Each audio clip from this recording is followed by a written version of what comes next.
Hey everybody, Boxing Bow back in. I got my blood pythons out today. These are my T positive, cherry bomb line, stripe line blood pythons. Got these guys from Ed Lilly, as you guys know. I absolutely adore these guys. My mom, it's funny, we all talk about different snakes we're into. And I'm into a bunch of different snakes, as you know. I absolutely love these guys. I rarely handle both these guys at the same time.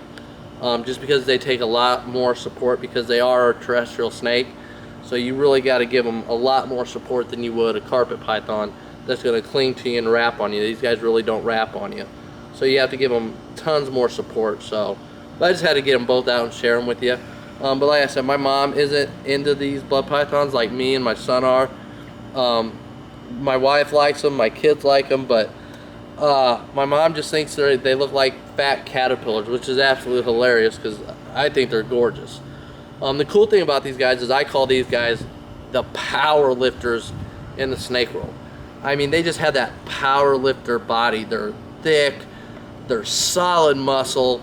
They're definitely my hardest hitters when it comes to food. These guys just nail food like nothing. They hit food like they're a 10-foot retic. It's amazing. And as you can tell, my blood pythons are not fat. You see a lot of overweight blood pythons. Is that something you got to be careful with? You can make these guys overweight very easily because they will just eat and eat and eat, and they don't really move a whole lot. My guys it's not that they're pet rocks. My guys are active. If they're not in the water bowl making a mess, which by the way, me and my son probably have to change these guys' water bowls on each one anywhere from once to twice a day. And it's not because they make a mess in the water bowl. They make a mess outside of the water bowl with the flood in it and everything else like that, but that's okay because they like it more humid, so that's no big deal. That actually helps me with humidity on these guys. But I like to make sure they always have water, so even when they're soaking or if they're not soaking, there's always fresh water and they can get a drink. So that's why I change their water so often. You don't have to do that. I just do that because it's better for my animals. It makes me feel better knowing that they can get to water right away, just in case they flood and don't have that much to get out. They can make sure it's always full. But going back to these guys with the weight, you got to be careful on how much you feed them. I feed these guys every 2 weeks. Could they eat more? Yes. They were, when they were real tiny little babies, I was feeding them once a week to twice a week, smaller meals. But now these guys are on small rats, so now I only feed them every 2 weeks. And I do that intentionally. They don't, like I said, they don't move around a whole lot. So if you sit there and just pound food, they will get big quickly, but they're going to be overweight, and that's not going to be healthy for the snake. So it's always better to make sure that the health of your snake is more important than just pounding food down. Another thing about these guys is even if you pound food down thinking you're going to get them up to size to breed faster, you'll be mistaken. That's where it takes you doing your research with these guys. On average, it takes, including males, and this includes females, but also with males. A lot of people think males are, in most snakes, males are usually ready to breed sooner than females. But in blood pythons, they're pretty much the same. It takes on average anywhere from 4 to 5 years before they are able to breed, or will. It's not that they don't get the size to breed, but most blood pythons won't breed until they're around 4 or 5 years old. There have been a few people that have gotten them to go at 3 years old. I only know of 2 people that have gotten them to go at 3 years old. But on average, these guys take about 4 to 5 years before you're able to breed them. So don't just get into these guys thinking, oh, right away I'm gonna have snakes, I can pound the food, they're gonna get huge and they're gonna breed. These guys take time. And you have to really pay attention to what you're doing with these guys. Like I said, these are the power lifters, so they can get overweight really fast. So you really got to maintain them. And you can see here just by both these guys, you can see how beefy they are, how thick they are. You can see how muscular they are. They're not skinny by any means, but at the same time, you see that little ridge right here on, let me get up a little bit closer. You can see the little ridge of their spine right here. It's not sunk in or anything like that. You can see it on this one really good because she's wrapped around here.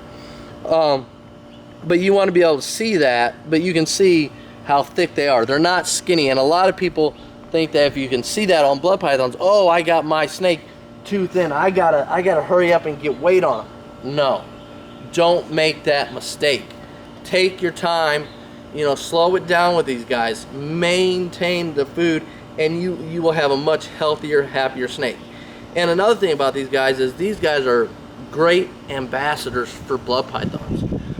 They are just friendly as can be. I'm sure when they were tiny little hatchlings, they were nippy like most baby snakes are. But I've never been struck at, bit, hissed, or anything with these guys.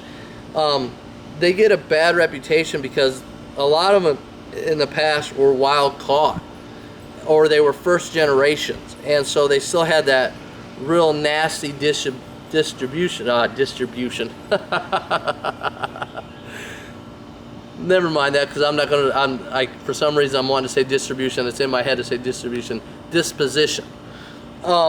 You know, so they got that nasty reputation for that. But the truth is, now that they've been crafted bred so much, they're a much nicer, much friendlier snake. I mean, these guys are just easy going. I can do whatever I want. They're not head shy animals at all. They're just absolute sweethearts. And not all of them are going to be like that. But the ones that aren't, you just got to put a little bit more work into them. You got to put that effort into them. You know, so why I think these are a great snake, I don't think they're for everybody. You know, I think you got to have a little bit more experience before you get something like this, because they can be, you know, some can be a little cantankerous, and you have to work at them. And you also got to be careful about how much you feed. You don't want to overfeed, you don't want to underfeed, you know, and they take a little bit higher humidity, and they take a little bit more work than just, you know, your average snake. So why I think they're a wonderful snake to own, and I think eventually everybody should have one. You know, do your research, really study these guys, find out what it's involved in keeping these guys, you know, because they're worth keeping. I mean, look at the colors in these guys in the sunlight. Just absolutely. Let me get closer again for you guys. Let me get out of the frame a little bit. Look at the colors on these guys. And these are T positive cherry bond stripe line, like I said. Mouthful, I know.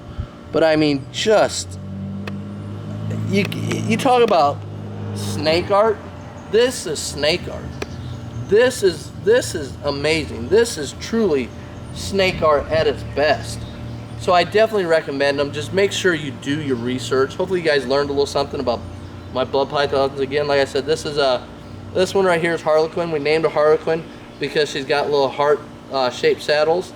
And this one right here is Deadpool, obviously because we love Deadpool, the comics, and Harlequin because we love comics, but also because he is the cherry bomb line, and just they're absolutely gorgeous. So, and the cool thing, another thing I want to say before ending this video on these guys is they're going to continue to get better and better. They're going to continue to get color changes. You know, you'll see these guys continue to grow. And already, let me get up close again. Here's a perfect example. Hopefully that's, if you can see where my finger is right here, that's what I'm talking about. These little color changes that are starting to pop up, these reds. And even here in the saddles, in right here on the side pattern, you see on the markings are on the side pattern right here. Look at the red starting to come on. Look at the red starting to pop. And you can see it happening through here. All these subtle changes that these guys are going through that are subtle right now will just continue to get better and better as they grow. So I just want to give you guys a little update. Hopefully you guys like this video. I just want to say thank you so much to all my subscribers. I appreciate all your support, all the kind words you have to say. Thank you so much for watching my videos. Thank you so much for listening to me rattle on about different things. I appreciate everything you guys do. Honestly, it makes it so much fun doing these videos for you guys and doing them for myself, because it allows me to go back and see where my snakes were a few years ago to where they are now. And I just enjoy doing it so much. So thank you so much for all the feedback and all the support I get. As always, you know, please like, click, share, and subscribe. And as I always say, if you have any questions or comments, just please leave them down below, and you know I will get back to you. So this is Boxing Boa saying peace.